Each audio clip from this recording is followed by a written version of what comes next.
Wow. Happy Monday, Wonder Fanatics. Good morning. What a weekend. Um, yeah, depending on who you ask, what a weekend. Wow. February 3rd, 2025. We are just off the hook of possibly the greatest, single greatest, the strangest, the biggest trade in NBA history. Let me first start off by saying, thank God LUKA got traded to the Lakers this weekend, right before the Super Bowl. Thank God we have something else to talk about. Something else we can debate and discuss and sink our teeth in so that we don't, and I mean do not, have to suffer through more media about the Super Bowl. I mean, I'm I'm really sorry, Dallas Mavericks fans, that it had to happen to you and that you had to be sacrificed and now you have to suffer through, it's a week for us that we get to be distracted by this. And of course, it's the rest of your lives that you don't have Luka Doncic anymore. And for that, I'm truly sorry. But we thank you for your service and your sacrifice because we are all stoked right now. My God. This is incredible. The fact that I get to talk about an NBA trade on Monday of media week prior to the Super Bowl, that is a miracle. That is my Super Bowl. Yeah, this is crazy. And we're all thinking the same thing. Because, like, by the way, it's going to be Friday, and we may still be talking about this. Like, every single thing Luka does now in Los Angeles is going to be headwork. It's going to be headlining news. This and like Luka just arrived in LA last night, like 11 p.m. Everything is happening so late, and we're all so there, ready to report.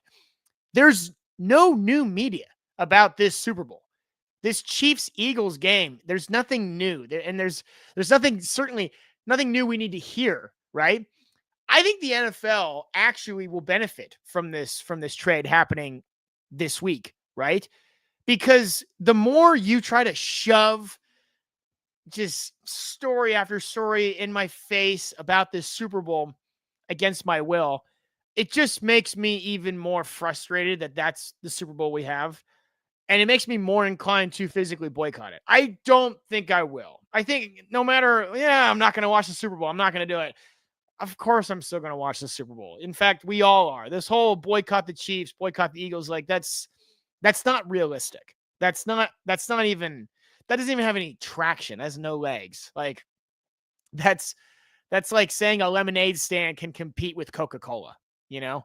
Yeah, we're going to skip it. Okay. Anyone else? All three of you? Okay. Yeah, that's fine by us. Go for it. Like, who wins? I guess you have your Sunday afternoon back. I don't know. But the fact is, we actually don't even have to worry about the media. The Super Bowl media becomes like literally like back pocketed stuff. It's so on the back burner that by the time Friday hits, it's like, oh my God, there's a Super Bowl in 2 days. Like, what a blessing. What a breath of fresh air. It's like, oh, I guess, yeah, I have football I can watch. Like you forget about it, which is kind of the best thing to happen because that's the worst part about a Chiefs three-peat, I think.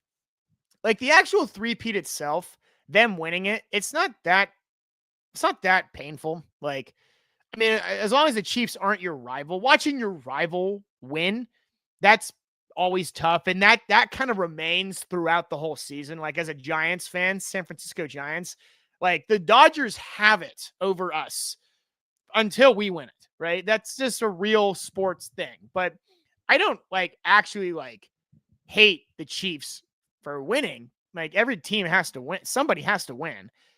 And they're not my rival.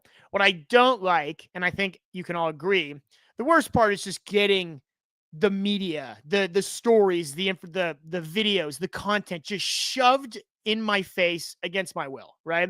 Like, I don't want to deal with Jackson Mahomes dancing against my will, Brittany Mahomes screaming at me, breaking the sound barrier, and eardrums, and Taylor Swift screaming at us, screaming at all Kelsey with his tongue out, saying like, yeah, you gotta fight for your right to pie. Like, I don't need any of that. I'm so good on that. I'm actually full. Thank you for asking. No, thank you. I'm booked.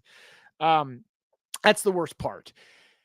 I think if you can bottle that up and forget about it for a week, it actually makes this Super Bowl very, very manageable, very serviceable. I still think the game itself will be quite mid. So as far as a television factor goes, like, you may be like, okay, well, it's like the end of the game. You're like, well, this game sucked, but at least you don't like have to. This whole week doesn't have to be just a circus of hell, like a carousel of cataclysmic reminders of how awful this game's going to be, right? But man, that's what we're going to talk about today. Just Luka. That is it's just there's just so much to unpack. Let's start with the obvious. What a horrible trade. I mean, like, what a terrible, awful trade. I think that's why this is so impactful, is because it is quite literally just a disgusting, stupid trade. It's stupid trade. I read a tweet from a Brooklyn Nets beat reporter yesterday. I'll pull it up. It's just fascinating how different this trade for Luka is for a regular superstar. Let me read you what it took for the Nets and the Suns to deal Kevin Durant. So when Kevin Durant left Brooklyn to go to Phoenix, and by the way, 34 years old, Kevin Durant, very vetted superstar, Hall of Famer, everything, check every box. It's Kevin Durant, right? They haven't really done anything with him since, but, at the time, you're getting Kevin Durant for all of the following: Cam Johnson, Zaire Williams, 2023 first round pick, 2025 first round pick, 2025 first round pick, 2025 first round pick, 27 first round pick, 27, 28, 28, 29, 29, 31, 25 second, 28 second, 29 second, 30 second. Those are all picks plus 2 players that you get for Kevin Durant at 34 years old, right? That's what it took. And that was kind of the market. If you want someone like that, you have to trade everything. And that's what these guys are asking for. Jimmy Butler, the Giannis, it's everything. And what the Lakers got for Luka is laughable, unimaginable. Anthony Davis, who, by the way, incredible player. He's 31, who's also injury prone, just like Luka. So he's not exactly an upgrade. Max Christie, great upside, solid player. I think he was starting for a little bit for the Lakers this year. And then a 2029 first round pick. That's it. No more, nothing more. And end of discussion. Like, nothing more. That's what's so crazy about this, is the disrespect. People are like, well, that's such disrespect to Anthony Davis because he's very clearly defensive and offensive weapon. Like, he's one of the best players in the NBA. Yes, I know. But Luka is the future. You realize that Luka took a team of cadavers and beat all these guys last year. Look at the playoffs that Luka went through last year to get to the finals. Yes, of course, they did not play very well against the Celtics, and they were well short of what they wanted to achieve in there. But still, there is so many teams out there that he just stopped. That guy, Luka, with his scoring and his passing, and it's just the impact he has every single time he's on the floor. And he's 25 years young. So he could be doing this for another 15 years if he wants to. He may not, because, as it is proven, hard to keep him healthy and in shape and condition and whatever. But, like, what it took to get Kevin Durant, and you got Luka for like a fifth of that. 6 years younger. No, 9 years younger. 9 years younger. So what did I do? Yesterday, I tried to, I guess, accept the trade because once we realized it was not a bet and it was very real, I tried to accept the trade with complete fairness, right? See it from both sides. You know, not the best start to that free of bias acceptance, knowing that Jason Kidd actually had no idea Luka was getting traded until after the deal was already finalized, written in ink. Right? That certainly makes it hard for you to go, okay. Like if everyone's on board, if Jason Kidd's like, dude, I kind of don't need him. I'm good. You know, we've been good without him and we're adjusting without him. We get a couple pieces, we're going to be good. I don't know if you can say that, right? I don't think you can actually say that. I think in many ways they were getting used to the idea of not having him, but we're really looking forward to getting him back when he returns. Like they were just surviving because they were doing the X's and O's pretty well. And Jason Kidd is probably a better coach than he gets credit for. I don't know if he was ready to say goodbye. Goodbye. Hello, Max, and hello, Anthony, but goodbye, Luka. Like Luka's like a Curry. He's someone you anchor forever with, right? Like you do whatever that you can. You do whatever you can to keep him happy. Otherwise, he will walk like LeBron. They couldn't keep LeBron happy in Cleveland, so he walked. And then LeBron got bored in Miami, so he went back to Cleveland, right? You got to keep these kind of generational players comfortable and happy. Otherwise, they will go. So I did not know that Jason Kidd did not know that Luka was going to get traded. So it's like, okay, can't really blame him for being completely surprised, as am I, but fine. Sure. Let's say that Dallas did, in fact, want to part ways with Luka because maybe they don't want to pay him the supermax because maybe there is a rift that is beyond repair, right? Maybe he's not worth the $345 million over whatever, right? Maybe he just can't do that. And he was going to walk. Okay. If you know that you can't keep him, why did you get him for nothing? You got nothing for him. Why did you let him go for... Like you could have got all of the Lakers for Luka. You could have got Reeves, Rui, Anthony Davis, Connect. You could have gotten like 4 players and a first rounder for Luka. Just force the Lakers to completely start over. Put LeBron in an absolute pinch. Like, oh, do I stay? But now it's like all you got to do if you're the Lakers right now.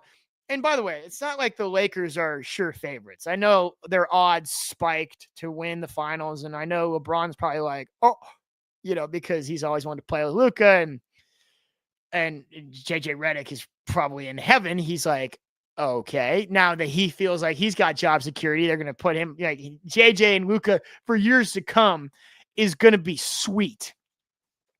But this year, it's not like they're a shoe-in. You get him another big, it's like you can't necessarily replace Anthony Davis. They had an offense that centered Davis. It just doesn't make any sense. It just doesn't make any sense. And like, I don't know. I think, what the coolest part about all of this is you get to see how big this is, right? You see, because it happened, like it was like one of those things that you all know exactly where you were when you found out Luka Doncic got traded, right? Because we've never seen a trade like this. No one as good as Luka has ever been traded, period. Right? I don't think it's always been like the free agents, the walks. I'm going to go here. Thank you for everything. It's coming. They leave and then they burn the jerseys. No one as good as Luka has ever been traded. Much less no one as good as Luka has ever been traded for that. And then you throw that it's the week before the Super Bowl. Like this is usually like you do not touch the Super Bowl. You don't even sniff the attention the Super Bowl is getting. But like, what a week. What great timing. Also, one of the great trends right now is you get to see all these significant others are recording their boyfriends and their partners and their Mavericks fans, significant others. You get to see all these girls basically like, look at my boyfriend, look at how crushed he is. Like we're all reacting the same because it's affecting all of us the same. Obviously, Mavericks fans are just going through it, as they should. This sucks. You probably thought life's pretty good because you're, let's see, are you the 6th seed? Let's check that out.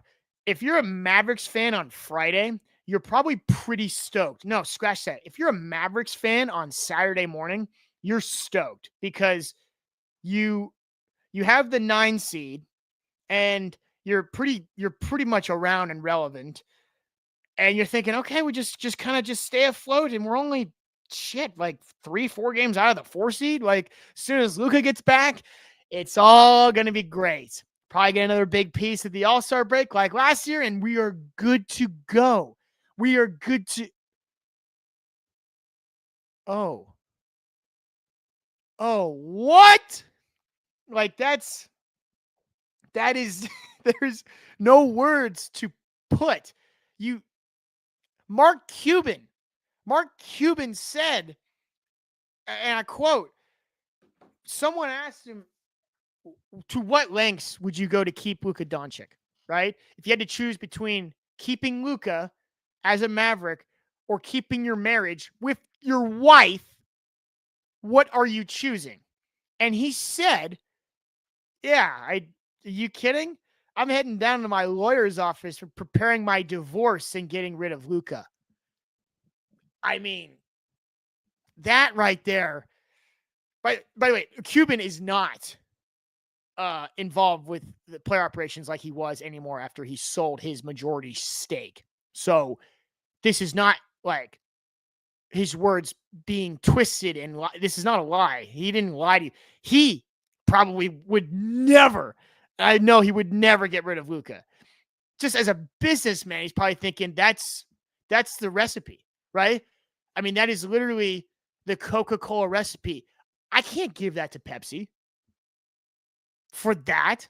That's something you have that bottled up in the safe, and like you use that to, I guess, see the value of what it would take to trade it, just to check in, but you'd never actually do it. You'd never get rid of it. You would do anything you can to protect that because that is your most valuable resource. What do the Mavs expect? Anthony Davis and Kyrie just become the greatest thing since sliced bread? The pick and pop becomes unguardable? We've seen that. We've seen that. It's called Luka and Kyrie. Like, what do you want? I don't know. And I just feel sick to my stomach for Mavericks fans. I really do. I think it's just a disaster. I'm trying to, the reason why this is also so cool is, you want to make this so that a lot of like my sisters have been texting me. They're like, this is huge. Like the Luka thing, like they don't have a pulse on the everyday actions and transactions of the NBA, right? And my girlfriend certainly does not, but they're all like, this is insane. Like they see it on TikTok. They see it on social, like every significant other that has any sort of feel and connection to the NBA is going through what we're going through right now. Like, and I want to put this in perspective for people that aren't necessarily on top of the everyday transactions in the NBA. If you're not necessarily a basketball fan, this is the trade. Ready? Imagine you're a guy and you're going to propose to your girlfriend, right? And you've been with each other for 5 to 6 years. Things are great. In fact, you just bought a house together before the engagement. A little premature, but it could be a sign of a true romantics, of true affection, right? Luka Doncic bought a $15 million house in Dallas like last week. He is committed. You are committed to this relationship. And you are just about to ask the question, pop the question forever. Or you actually may even already have popped the question. You may have already asked. You're about to get married. The big, the wedding is around the corner, and your girlfriend and everything is great, and you think, this is cool. I can move on to other things. I don't have to worry about finding a life partner because I'm getting married. I can worry about other things. This is great. I can worry about where we're going to live after this, how many kids we're going to have. what school system they're going to attend, who our friends are going to be. You can worry about sort of the friends in the area. Do we like the neighbor? Do we really trust that teacher? How can you be so sure about that swim coach? I don't know if I trust that swim coach. Everything else is a worry, but you and your partner, you are rock solid. It is a match made in heaven. Oh, just kidding. Right before the wedding, your partner actually says, "Hey, we're done because I'm actually now engaged to Brad Pitt." Just like that. Effective immediately. Which means goodbye. That's what happened to LUKA. The dude bought a $15 million house in Dallas. It closed last week. This guy is the face of the Dallas Mavericks. The marriage between LUKA and the Mavericks could not have been more visible, more public, more at least understood. There's few organizations that have more allegiance to their star player than that. So it would have seemed, right? It was the Warriors and Curry, probably Boston and Tatum. Can you think of anyone else right now? I guess Denver and Jokic, obviously. That's it, right? I mean, Milwaukee and the Bucks and Giannis, that's probably going to explode next year. He's probably on the way out. I mean, SGA just got there. He's just here. If they don't win for the next 3 years, he's probably out. Embiid in Philly, yeah, right. Not while he hasn't played half the games in his career. You get my point? LUKA and the Mavericks, that was an engagement. The marriage is, I mean, you sign that Supermax next year, that's marriage for life. Guy was a Maverick for life. And you just dropped him. And Brad Pitt, by the way, is probably thinking whoa, I know I'm ruining a relationship here, but I didn't think it'd be that easy.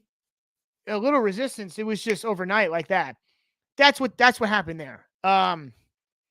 So yeah, I mean, because the Lakers are still the Lakers. Make no mistake. The Lakers are always going to be able to do stuff like that. But don't make it that easy. Jesus Christ. Okay, let's turn off the ringer, and we are officially open for calls here on the Wunderfan Show. If you want to join the show, call 424-299-1235. That's 424-299-1235. Talk LUKA. Leave a message. Otherwise, I'm going to move on to another topic. But God almighty, that's just,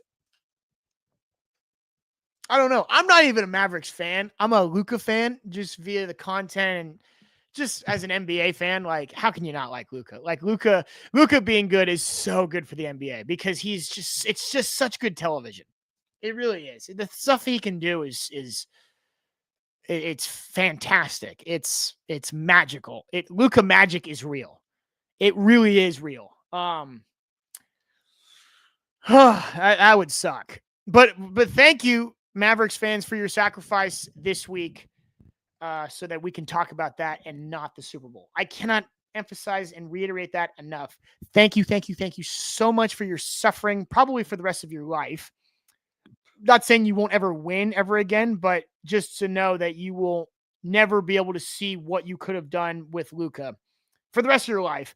But thank you for the week you give us now, so we don't have to talk about the Super Bowl against our will. Thank you so much. That did not go unnoticed. Cannot for the life of me begin to understand the pain you're going through, and I won't.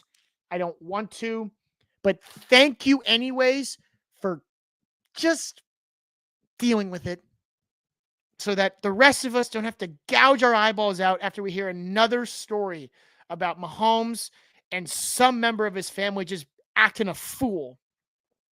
Or so I don't have to actually hurt myself when I hear Jalen Hurts read me something that I read on a pillow. That's the man speaks in Instagram captions and pillow.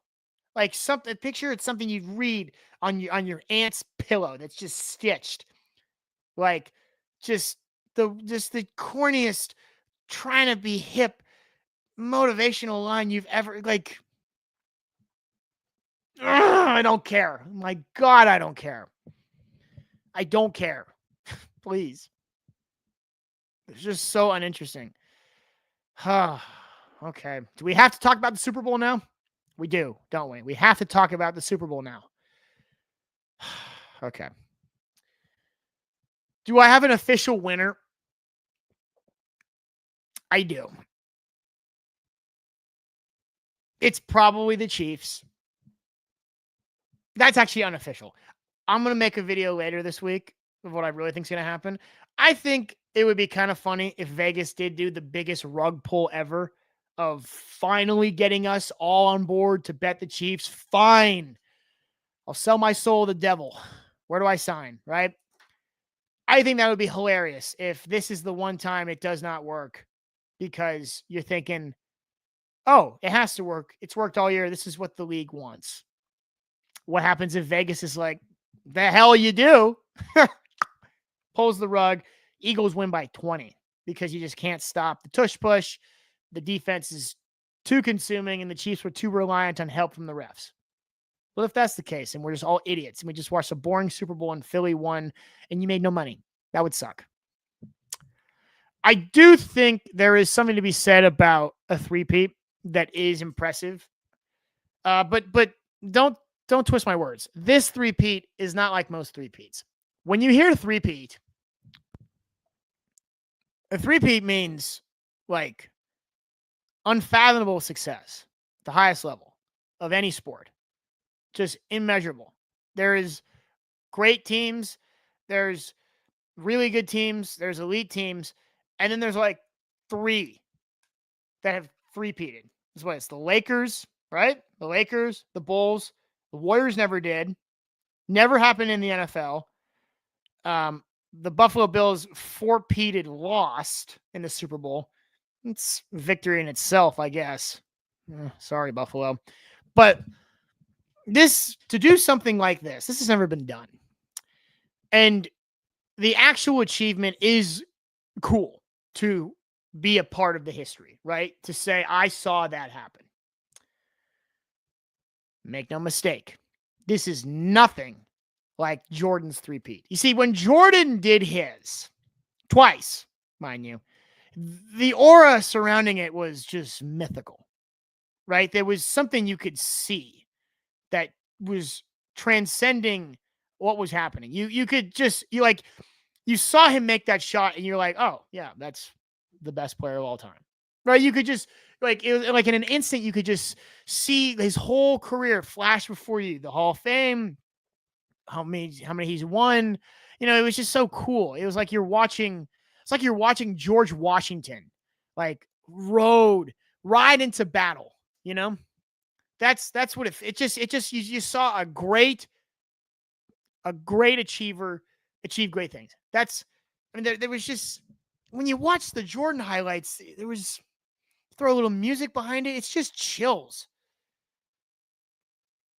But when you watch the Chiefs and in their last 3 years win the games, how they've won them, it's not that thrilling. They're kind of just winning. Like nothing too exciting. Some help, right? I mean, not that they're not all bad calls, but like there's a considerable amount of assistance. There really is. And like you could sit here and say, well, those are all flags, this and that. But that's part of the highlight reel. Like, unfortunately is. Like, I'm not going to sit here with my tinfoil hat and say like, it's rigged. It's all rigged. It's all rigged. It's just part of the highlight reel. That's what it is. Like, you cannot have a Chiefs highlight reel without showing how they got to certain parts of the field to win the games. Most of them include penalties.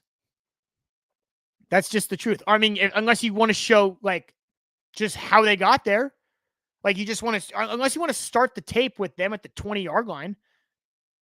How do you think they got there? Like, What do you think? That's where they return the kick from? Right there?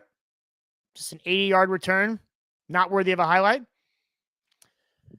That's the truth, right? I'm not saying, like, I don't want to go on record and say anything egregious because I love the NFL, but you cannot show a Chiefs highlight reel without a lot of the plays that happen because of calls on the field that ultimately help them win games. That's not the whole truth about the Chiefs, though. And that's what bothers me. I think that's what bothers a lot of people about this new relationship the Chiefs have with the refs and how that the Chiefs stigma and how we view the Chiefs. You go back to 2019, 2020.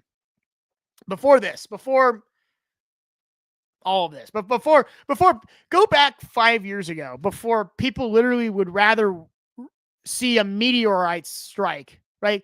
Go back 5 years ago before people would rather see a meteor strike happen in the US than the Chiefs or the Eagles winning. Like, you know, that map of like what each state is rooting for in the Super Bowl, and like 98% of the map just is rooting for Bane from Batman to come out and like announce his hostage that he has on a city. Like those are real memes that people would rather see a meteor strike happen than the Chiefs or the Eagles winning it, right? Well, 5 years ago, the Chiefs played in some really, really good football games, incredible games. Chiefs Rams, like that was, I think, 7 years ago. Jared Goff versus Patrick Mahomes on Monday Night Football. That's like one of the best regular season games we've ever seen. And like, I don't look at that game and go like, oh, the refs. No, I just think what an awesome display of offensive firepower. That's the truth. Then you go back to that AFC Championship, Brady versus Mahomes. And you look at the game, and Brady was getting a few calls down the stretch that allowed Brady to stick around. But no matter what, the Chiefs stayed in it the whole time, and they barely lost. And like everyone was rooting for the Chiefs. It's crazy how time works.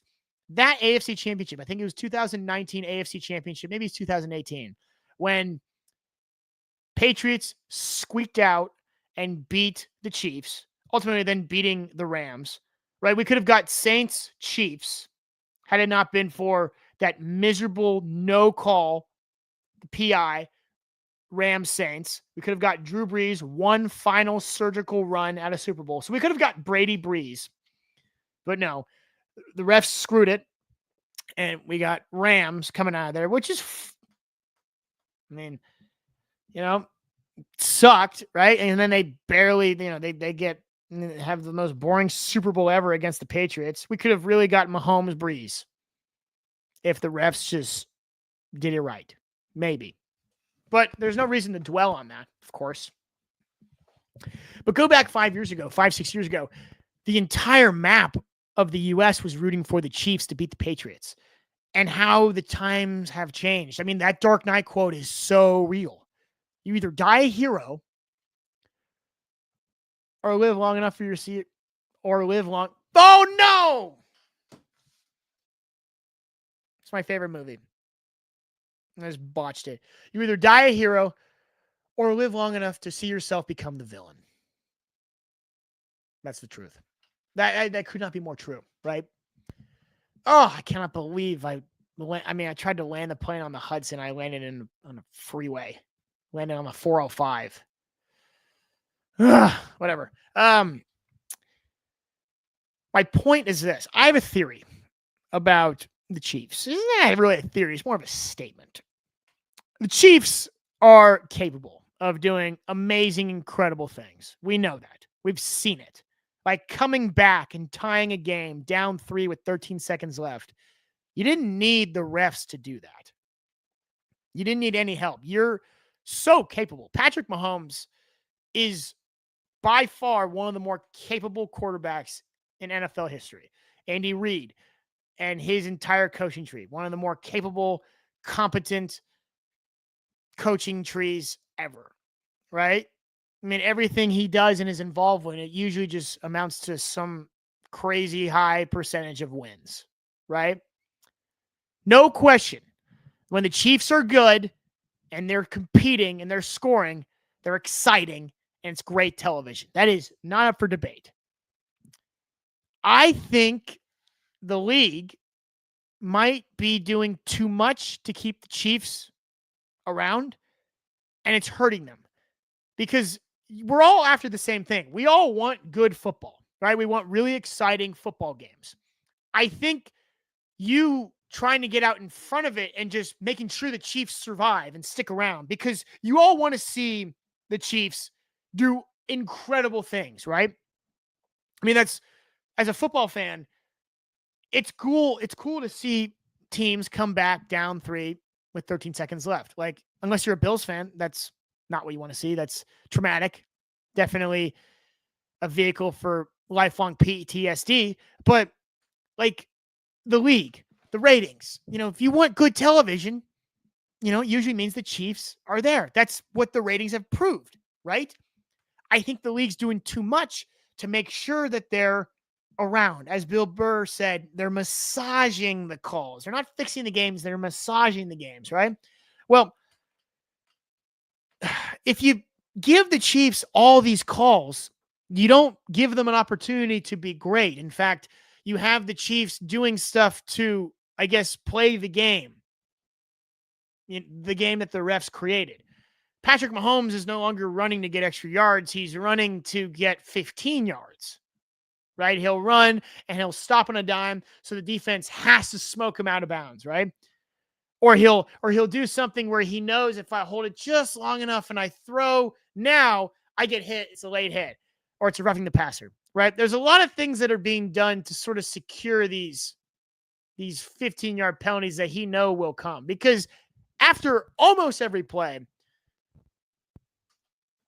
it's where's the foul? Mahomes is out here doing his little Spider-Man finger bang thing, and he's like, "Where's the foul?" Right? Where's the flag? Pss, pss, pss, pss. So what I say to that is, if you really do fix games, and I do not want to end up on some watch list of the NFL. I'm not accusing them of fixing games. I wouldn't be the first. That's for damn sure. But come on. We all know there's a little massaging happening. There's something's not clearly fair, right? I mean, we can see with our eyeballs, some calls are just not correct, but the Chiefs get them anyways. We know that's a fact. I mean, that is just an undeniable fact. Xavier Worthy's ball hit the ground. That is a drop. In fact, we don't even know what a catch is, which is even more problematic, but we know that wasn't a catch, right? Well, what if the league fixed the other team's calls, right? I mean, what if, not saying that they should, because I don't want any fixing at all, but God forbid, what if you're focusing on the wrong team to help? Don't help a team that can do amazing things just be mid. You're rewarding a team for its excellence by giving them all these calls. I know there's a hierarchy, right? I know Jordan, LeBron, these guys all get their calls. They've earned their calls. But you're ruining the opportunity for amazing television. Don't get in the way of the Chiefs. Let the Chiefs do awesome things without the help of the refs, because they can. The Chiefs have been in some of the best shootouts ever. Why do you gotta just eliminate that altogether by just having them win completely, and thoroughly? Make it fair by doing nothing. I don't know. It's not a theory. It's a statement. It's a wish. Yeah, we'll call it a wish. It's not a theory. It's a wish. I wish that we didn't have to help the Chiefs, because they don't need the help. They have Patrick Mahomes and Kelsey and Andy Reid. You have some of the best play callers and Spagnuolo on defense. You don't need the help.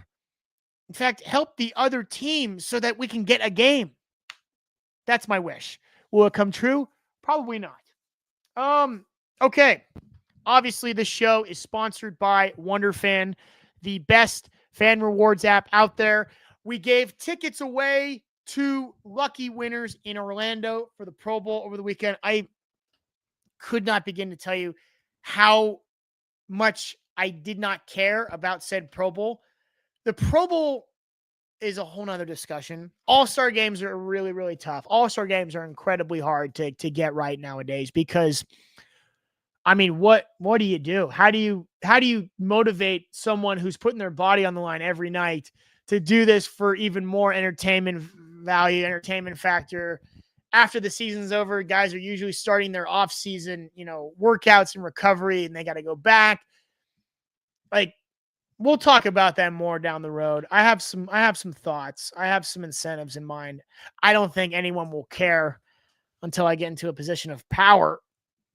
Not that that's the goal, but I'm just another guy with a microphone that's not that expensive. That's one of my favorite trends is when people tell people make microphones more expensive so that like stupid shit doesn't get said on the airwaves. I hope I'm not in that category. I hope my microphone is perfectly priced. Okay.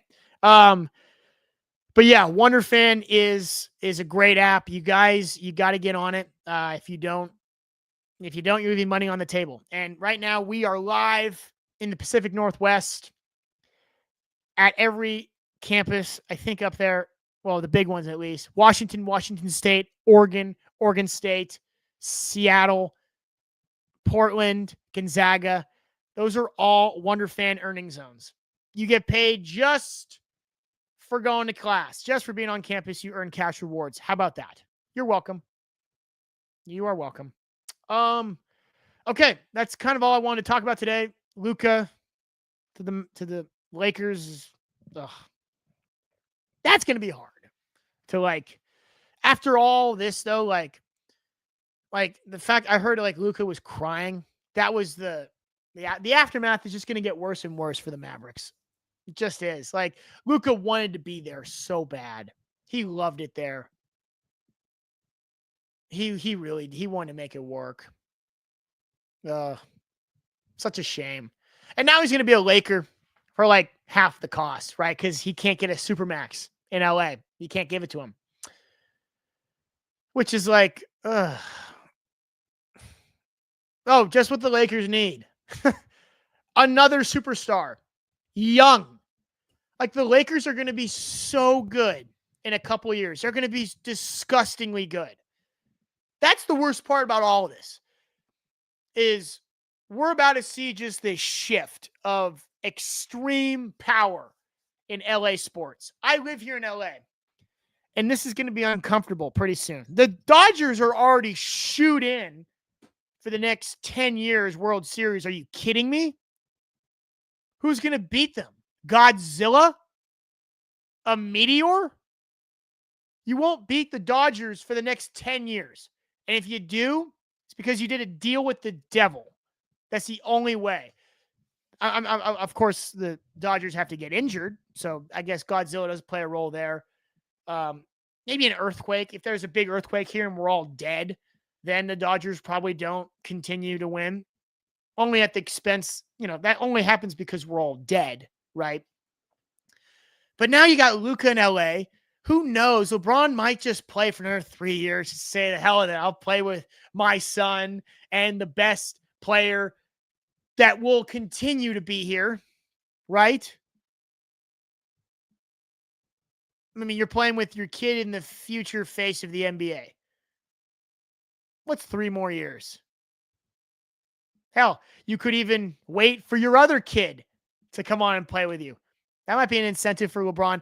That's gross. The Lakers are going to be really good for a while. Reeves, Connect, LUKA, and whoever else has a pulse and wants to play for cheap in LA. As if LA needed more of an incentive to come play here. People were coming to LA when it was freaking Jordan Famar and Meta World Peace and the few years, like the 1 or 2 years after Kobe left. People were still coming to LA. Ugh. God. Nico Harrison, what have you done? What have you done? You totally ruined the basketball market. And I have to say this too. I'll say this and then I'll take off. If you're a general manager in the NBA, you need to get inspired quickly. Like, if you're in a we need to win now situation, like, for example, the Warriors, you got Steph Curry, who would really like to win one more before he calls it quits. I mean, I'm not saying he's going to retire in the next 5 years. And that's not a definite fact, but he's getting old. Steph Curry is pulling up his age.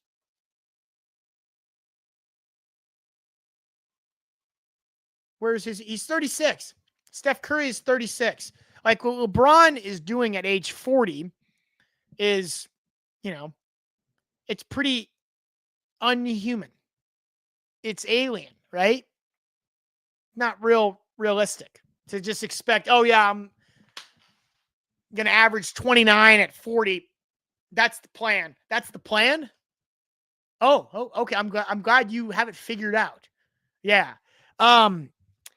But to think that you could just do this until you're 40 like LeBron is crazy. A lot of guys are retired at Curry's age, 36. That's like a fine, I played 10, 12 years in the league. I'm done. I'm going to go travel and open a winery or tequila finery, right? Just get after it. Or I'm going to gamble. Well, I'm going to go on TV, right? A lot of guys still aren't playing at 36 or 40, So we're on the clock. And if you can't make up a move, like even at all, get inspired quickly. I'm not saying you got to go get LUKA for $3 like what the Lakers did. That will probably never happen ever again. We'll never see a trade like that. That's why this is so big. This has never happened, and it will never happen again. No team will ever be able to come in and dog walk all over you for nothing and get the future of the NBA. We will never see that kind of a trade ever again. Ever. I'll be dead before it happens. Well, I hope after a really, really, really long time finding all the wood I can. That's why that's so crazy. But yeah, please get Curry some help while he's still here. Enough with the little ancillary Kyle Andersons, or we're going to see about pods. Kuminga's 3 years away. Stop it. Get me Giannis. Get me Levine. Oh, you can't get him anymore because he's somewhere else? What are we doing? God. I got to sit here and justify my team for playing with scraps, just trying to stay in the top 10. And the Lakers, who are already the 5 seed, just got Luka Doncic. Dude. Ugh. All right. That's enough for today. Another show on Friday. That'll be more Super Bowl focused, unless, of course, some massive moves get made. We will see what happens. I guess the best part about this whole trade, other than the fact that I don't have to think about the Super Bowl, is that anybody can go. No matter what. Doesn't mean everyone should go, but you can be traded at any point for any value. You really can. So think about that the next time you go to work. All of you. Cheers.